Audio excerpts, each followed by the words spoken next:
धारणी शहरामध्ये असलेल्या गजानन महाराज मंदिर येथे प्रकट दिनानिमित्त श्री संत गजानन महाराजांचे सामूहिक पारायण सोहळ्याचे आयोजन करण्यात आले.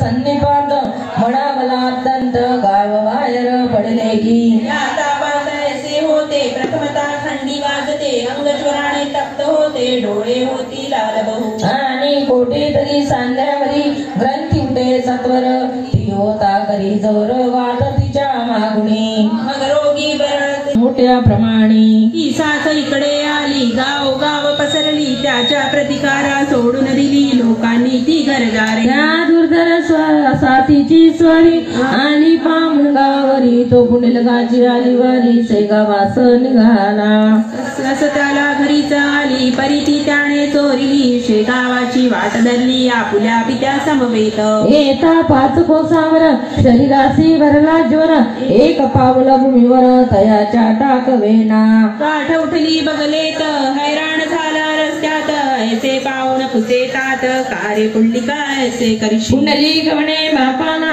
संपूर्ण धारणी शहरात ठिकठिकाणी श्री संत गजानन महाराज प्रकट दिनानिमित्त विविध कार्यक्रम आयोजित करण्यात आले आहेत. तसेच यावेळी पल्स पोलिओ लसीकरण मोहीम राबवण्यात आली आहे. तसेच या कार्यक्रमात स्थानिक नागरिकांच्या वतीने महाप्रसादाचे आयोजन करण्यात आले असून भाविक भक्त मोठ्या संख्येने महाप्रसादाचा आस्वाद घेत आहेत.